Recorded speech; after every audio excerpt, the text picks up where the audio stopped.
Good evening, and welcome back to Election Night in America, 2024. Tonight, Governor Ron DeSantis of Florida and Congresswoman Alexandria Ocasio-Cortez of New York face off in a tightly contested matchup for the 2024 presidential election. Tonight, voters will go to the polls and choose who they think is best suited to be the next president of the United States of America.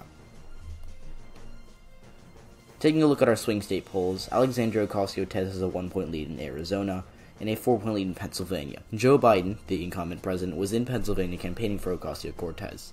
Biden declared that he would not run for re-election in June of 2023, but he did endorse Alexandria Ocasio-Cortez after she won the Democratic primary and has campaigned for her. Right now, 42% of Americans believe the country is going in the right direction, which is an improvement from 4 years ago, but still not ideal, especially for Alexandria Ocasio-Cortez as a Democrat.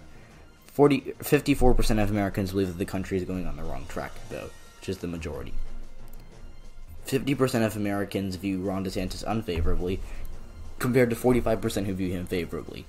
Ron DeSantis is pulling ahead of Donald Trump in 2020, but his performance is still not ideal, and he really needs to improve with a lot of voters. However, Alexandria Ocasio-Cortez isn't doing any better. Right now, only 45% of voters view her favorably, the same amount as DeSantis, but 53%, which is 3 more than DeSantis, view her unfavorably.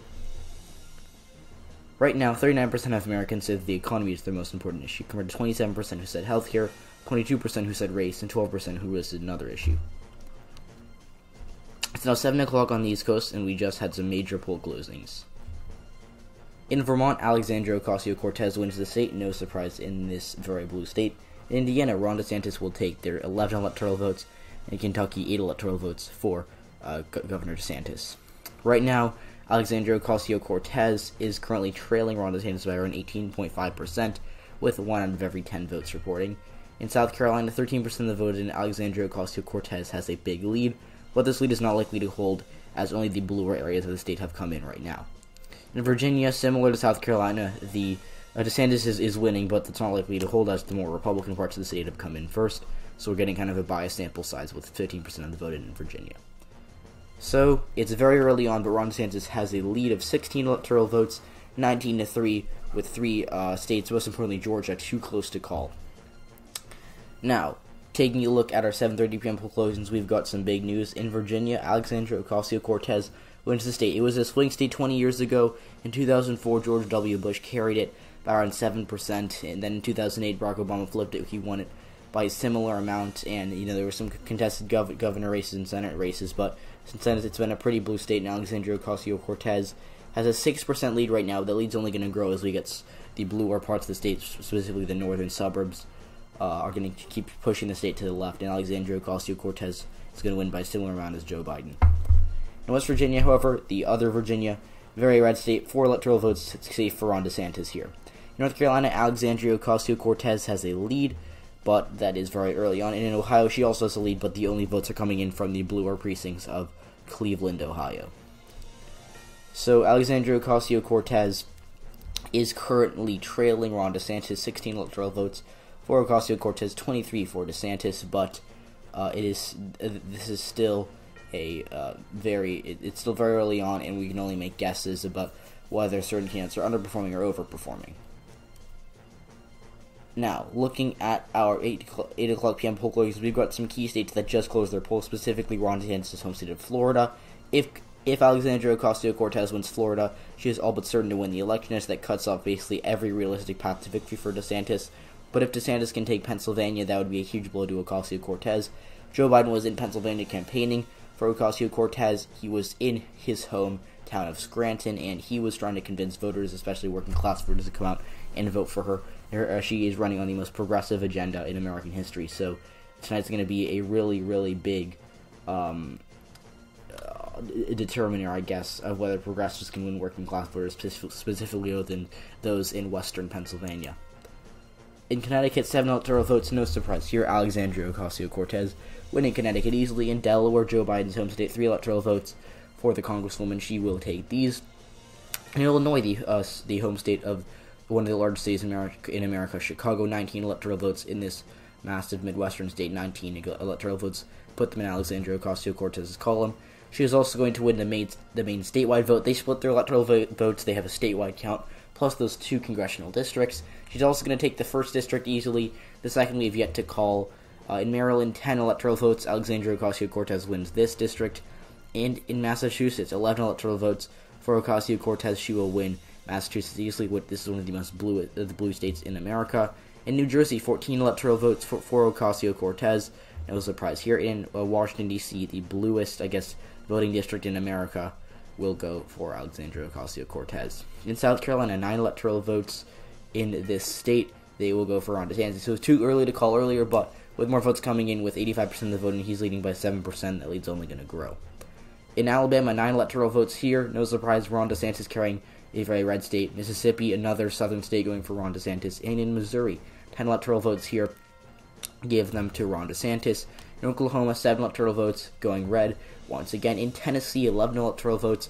One of the larger southern states. Ron DeSantis will carry these electoral votes. In Florida, it's currently too early to call. Alexandria Ocasio-Cortez has a 16-point lead, but with only a quarter of the vote, and these votes are coming from very blue areas of these states, specifically Palm Beach and Broward counties, where DeSantis is overperforming even Donald Trump in 2020, which is a very good sign for him, but still trailing overall. In Maine's 2nd congressional district, DeSantis has a lead there. We expect to call this race for him as the night progresses, but too early to call right now. New Hampshire, Alexandria Ocasio-Cortez has a 19-point lead in the state very, very early on. In Pennsylvania, AOC has a 25% lead, but the votes are mostly coming in from the Allegheny County area, which is right now making up only around 7% of the vote, and this is a more blue part of the state where Pittsburgh is. Now, Alexandria Ocasio-Cortez has taken the lead. She is at 89 electoral votes, 74 for Ron DeSantis, but again, most swing states have not been called. We've seen a couple good results for DeSantis in some swing districts, and he is overperforming in his home state of Florida, but that was to be expected, so we're really not sure what this election is going to go, and it's too early to see to predict a winner in many swing states. Now, at 8:30 p.m. on the East Coast, Arkansas just closed their polls, and we can project Ron DeSantis will win the state of Arkansas. You can add that to his tally. He's at 80 electoral votes. AOC still has 89. Now, it is now 9 o'clock on the East Coast. We've got some major projections to make. So, in New Hampshire, 4 electoral votes here. These aren't too many electoral votes, but they are key. DeSantis hoped to steal some electoral votes from AOC's column to make up for some potential losses that he might have. You know, he tried to win Nevada, but he wanted one of either Nevada or New Hampshire. These are 2 smaller Democratic states, and he really wanted one of them because they were 2 states that Joe Biden won by single digits that he thought he could pick off, and it cost less money to advertise in. So he wanted to improve in these states, and he's going to lose New Hampshire. That's of those states we identify as battleground states, this we have called the first one. It's for AOC. So the first, I guess, major battle of the night goes to Alexandria Ocasio-Cortez, but she was always favored to win here. So, and DeSantis did not need this first path to victory. So this is a swing state victory for AOC, but not something that DeSantis is going to be crying about all night. New Hampshire, AOC again winning there by around 10%, slight overperformance there. She's also going to win Colorado, 10 electoral votes in Colorado. She will carry those electoral votes. And in Minnesota, surprisingly, we're calling that at poll closing. She is overperforming in the working class areas, so specifically the Iron Range. So, you know, there's a lot of hope for Alexandria Ocasio-Cortez. She had a bad showing earlier on in the Miami-Dade area inside of Florida. But, you know, there is evidence that it might just be a Florida thing, as DeSantis is the governor of Florida, and that AOC, although she might perform poorly in Florida, she could do very well in other places, similar to Joe Biden. Biden had a bad performance in Florida, but he did very well in a lot of other swing states, including the Rust Belt, as well as historic wins in Arizona and Georgia. So AOC right now, she is favored in the betting odds. She just took the lead over Ron DeSantis, but it's mostly because these Democratic-leaning states she's overperforming in. In New Mexico, 5 electoral votes, no surprise here, a heavily Hispanic state. Ocasio-Cortez, a Hispanic herself, did campaign here recently. There was an insider poll that had DeSantis only within 4% of beating Ocasio-Cortez, but she's going to win this by a safe margin. In our home state of New York, 28 electoral votes, give them to Ocasio-Cortez, no surprise here. Now, in Maine's 2nd congressional district, this is another swing state. It's a smaller state. Ocasio-Cortez would have liked to have it, but I think she knew that she was not going to have it realistically. 1 electoral vote here going for Ron DeSantis. In Louisiana, 8 electoral votes. Ron DeSantis is going to win these electoral votes, no surprise here. And in the state of Nebraska, 4 of their 5 electoral votes, similar to Maine, they have the statewide tally, and then they have those 3 congressional districts that they split up their electoral votes. So 4 electoral votes out of the 5 go for DeSantis, the 2nd district we have yet to call. In North Dakota, 3 electoral votes there. North Dakota, as goes South Dakota for DeSantis. Super Republican states up here. Rural states, Wyoming, which again, we're not sure if it exists or not. We're just going to say it exists for the sake of this video. 3 electoral votes, Ron DeSantis going to win this state. And in Arizona right now, AOC has a 14% lead, although that lead is certain to shrink as the vote comes in. We're only getting votes from Pima County, which is a much more Democratic part of the state, which is the home of Tucson. Yeah. In Kansas, AOC has a lead, but the only votes that we really have in are from Johnson County and from Riley County, so those are areas that are much more Democratic leaning than the rest of the state, so take this with a grain of salt. In Michigan, 15 electoral votes at stake here, 23% of the vote in. DeSantis has the lead, although, again, these votes are mostly coming in from the rural parts of the state, and we're going to have to keep the count up for our more Democratic-leaning areas of the state. In Nebraska's 2nd district, AOC has a 6-point lead here. We'll keep you posted on this. She's expected to win this by around 5 to 6%, so that lead could hold easily, but we have yet to call this race. In Texas, 40 electoral votes in the state of Texas. AOC right now has a 23% win. It's leading by 23%, but the areas that are coming in are only from Houston, so in the very Democratic parts of Houston, so she is actually underperforming a little bit. She's running around 5 to 10% behind Biden in some of these areas, so Texas might not be a great showing for AOC tonight, but we're just making educated guesses. In Wisconsin, AOC has a 19-point lead. We'll keep you posted on that. And yeah, so 144 electoral votes for AOC. She's taken some key wins in Minnesota, New Hampshire, and Colorado. Ron DeSantis, 102 electoral votes. He's gotten some big wins in South Carolina as well as Maine 2nd district, but in the states that we have yet to call, DeSantis is overperforming by a little bit. So both candidates have reason to be optimistic right now. It's now 10 o'clock on the East Coast. We've got some major projections to make. In Florida, the home state, Ron DeSantis will carry Florida. 30 electoral votes at stake here. They gained one due to the census, and it is huge. If DeSantis had lost it, his campaign would have been essentially dead in the water, but luckily for him, he did not lose the state, and he is, in fact, going to win the state by even more than Donald Trump. Right now, he is winning by around 4%, and this is a state that, really was favorable to Republicans over the past 8 years now, and it's going to stay in the GOP column. In Ohio, 18 electoral votes here, another red-leading state that was once competitive, going to go for Ron DeSantis here. In Kansas, 6 electoral votes. He was always going to win it. We just had yet to call it because the more blue areas were coming in first. We don't like to call states for candidates that don't have leads, so we waited to call that, but no surprise here, DeSantis win in Kansas. In Montana, 4 electoral votes. They gained electoral vote due to the census. Go for DeSantis. And in Utah, 6 electoral votes in the state. Ron DeSantis will carry this state. So in Iowa, it's currently too early to call. The only votes coming in are from the Des Moines area, so that's a more Democratic-leaning part of the state. But yeah, we'll keep you posted on that. In Nevada, AOC trailing, but only 3% of the vote is in, and we really have yet to see the Las Vegas area report their results. So again, similar things in Iowa and Nevada. These are states that have 6 electoral votes each that both went a certain way in 2020. Iowa went for Trump, Nevada went for Joe Biden, but right now the results reflect the opposite because of where the votes are coming in from as of right now. So 160 electoral votes for Alexandria Ocasio-Cortez. She is in the lead. Ron DeSantis with 118, but DeSantis just took some key wins in Ohio and Florida and has retaken that lead in the betting odds that he enjoyed earlier today. We've got some close Senate races to watch in Montana and Florida, but we have a major projection to make. In California, the largest state, 54 electoral votes. Alexandria Ocasio-Cortez will win the state. No surprise here. In Texas, 4 electoral votes. Or in Hawaii, excuse me, I don't know why I said Texas. In Hawaii, 4 electoral votes. Alexandria Ocasio-Cortez carries the state of Hawaii. Oregon, 8 electoral votes to the game one due to the census. Alexandria Ocasio-Cortez will win this state. No surprise here. In Washington, 12 electoral votes in the state.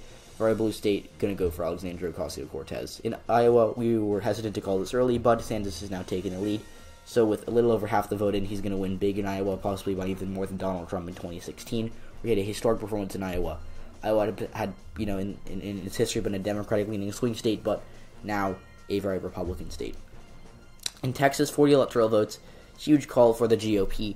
40 electoral votes in Texas. Again, similar to Florida, these are big states that the GOP would have had no path without, and they have been. These states have resulted in they've been competitive. Texas especially has become more competitive over the years, but it's become an even bigger electoral prize. So Texas, state the 40 electoral votes will go for Ron DeSantis. AOC currently trailing there by 2.5%. The lead's only going to grow for DeSantis, so he could win it by a similar amount to Trump. Now, another key state, North Carolina. This is a state that Democrats really targeted in 2020, that Joe Biden narrowly lost. North Carolina did, however, come out for Ron DeSantis in 2024, and he's going to win it here. No surprise, out of Idaho, 4 electoral votes in Idaho. Ron DeSantis will carry the state easily. So, right now, it's a neck-and-neck battle. Alexandria Ocasio-Cortez is trailing by 7 electoral votes, but DeSantis is closing in on victory in a couple swing states, including Pennsylvania, which we've been keeping an eye on all night. DeSantis has a lead there. He just took the lead. We're going to keep you posted on that. It's now 12:19 a.m. on the East Coast. My apologies. I don't know why there's a picture of Joe Biden there. I'll have to talk to my graphics team about that. And we just talked about Pennsylvania. It's going to go for Ron DeSantis. 19 electoral votes in Pennsylvania going for Ron DeSantis here. As you can see, he's going to win by around a point. He's ahead by a point, but the remaining areas are either military votes or ballots that are from more Republican counties. So he's going to win the state by around 2 to 3% based on our estimates. Very big news for DeSantis. They are very happy about that, I'm sure. And that has just cut off a key AOC path to victory. She now needs to make up for it in the Sun Belt. As you can see, she lost Texas. She performed very poorly in Florida. So she needs Arizona. Otherwise, she's essentially dead in the water. Now, this is very bad for Alexandria Ocasio-Cortez. Wisconsin will go for Ron DeSantis. The dominoes are starting to fall here. Where we saw Pennsylvania, that was very bad, but now Wisconsin, that path has essentially been foreclosed, the Rust Belt path. So she essentially needs to run the table here. As you can see, we've got a key called Nebraska second, so she's going to win it by a little bit. But she has to run the table here, because DeSantis, if he wins one more state not named Alaska or Nevada, he wins the election. If he wins Michigan, he wins the election. If he wins Georgia, he wins the election. If he wins Arizona, he wins the election. So AOC is definitely going to lose Alaska. Most recent poll, she was down by 11% there. So that's 264 electoral votes for DeSantis. She needs to make up for it in the Sun Belt. She needs to win Nevada. She needs to win Arizona. She needs to win Georgia, which were all Biden states in 2020, but she's underperforming him in both the polls and with Hispanics. Even in Florida, she did worse than him. In Michigan, she needs to win that. Right now, it's neck and neck, although it's not looking good for her there because its neighbors, Wisconsin, Indiana, Ohio, were all very strong for DeSantis, especially Wisconsin, which was a flip from 2020. Pennsylvania and Michigan usually vote similar, within a point of each other usually. Pennsylvania just was called for Ron DeSantis. In Georgia, right now, it is currently, I want to give you an update there. Alexandria Ocasio-Cortez just relinquished that lead she was holding for most of the night. She came back, but some of these ballots are coming in, and Georgia will go for Ron DeSantis. So, as a result of this, we can project that Ron DeSantis has been elected the 47th president of the United States, defeating Alexandria Ocasio-Cortez in a highly contested presidential race. They had a very contentious debate. They had very inspirational speeches that they both gave, whether it be Ocasio-Cortez's closing remarks in New York City or DeSantis. He spoke in Miami for his final campaign rally. They both, these candidates were both very inspirational to their party, and they really rallied the bases. But at the end of the day, Ron DeSantis, after winning Georgia, has decided, I guess the American voters have decided that Ron DeSantis will be their next president, defeating Alexandria Ocasio-Cortez. Now, the polls just closed in Alaska, but first we've got a major prediction. In Arizona, 11 electoral votes here. This is another pickup. DeSantis flipped Georgia, he flipped Pennsylvania, he flipped Wisconsin. Arizona, Ron DeSantis will win the state of Arizona. Another key flip here. DeSantis right now has about a 2-point lead with nearly every vote cast. It's going to stay the same. The outstanding ballots are expected to be slightly Democratic leaning, but AOC essentially has to win more than 100% of these ballots, which is not possible. So this is a state that is going to go for Ron DeSantis in 2024. In Nevada, this was unexpected. There was talk about him potentially winning, Michigan, maybe Wisconsin, maybe Pennsylvania, maybe Arizona, but Nevada was a state that Joe Biden won, and DeSantis, he put a little bit of money into it, but this is no performance for sure with DeSantis. So with 7% of the vote outstanding, these votes are mostly coming from suburban Las Vegas, so these votes are going to be pretty split down the middle, whether it be breaking for DeSantis by a little bit or Ocasio-Cortez by a little bit. These are going to be very, very contentious ballots, and AOC would need to win nearly all of them to have a chance at Nevada, which is very unlikely to happen. So we decided to call Nevada for Ron DeSantis here in a crushing victory for Alexandria Ocasio-Cortez. In Alaska, 3 electoral votes, no surprise, DeSantis wins there. So with every state but Michigan being called, Ron DeSantis has won the presidency, defeating Alexandria Ocasio-Cortez. It's now 2:49 a.m. on the East Coast. Again, my graphics team messed this up. I need to talk to my graphic team. they're not doing their job. In Michigan, 15 electoral votes. Ron DeSantis is our final call. It was very close. It's going to be decided by around 0.13%, which is absolutely even narrower than 2016, where Trump beat Hillary Clinton's state by around 0.3%. It's going to be half that. So just a couple thousand votes separate Alexandria Ocasio-Cortez and Ron DeSantis in the state of Michigan, and she is going to narrowly lose the state in another really bad blow for her. So 312 electoral votes is the final count for Ron DeSantis, 226 for Alexandria Ocasio-Cortez. This is the final map. So Ron DeSantis, he flipped Nevada, he flipped Arizona, he flipped Georgia, and he flipped the Rust Belt. So key victories for him in a lot of these states. And Alexandria Ocasio-Cortez, she did a good job of rallying her base. She overperformed in a lot of blue states, whether it be Colorado, California, Mexico, and New York. But unfortunately for her, she just could not get the working class voters out there for her. And Hispanics did not come out for her in Florida, or in Texas, or in Arizona. So that's the final. Thank you guys for watching this video. This took a bit of time to put together. If you enjoyed, please do leave a like, subscribe to the channel if you have not already, and comment down below who you think would win. Do you think Alexandria Ocasio-Cortez should have pulled it off? Let me know in the comments. Thank you for watching, and I'll see you all in the next video. Goodbye.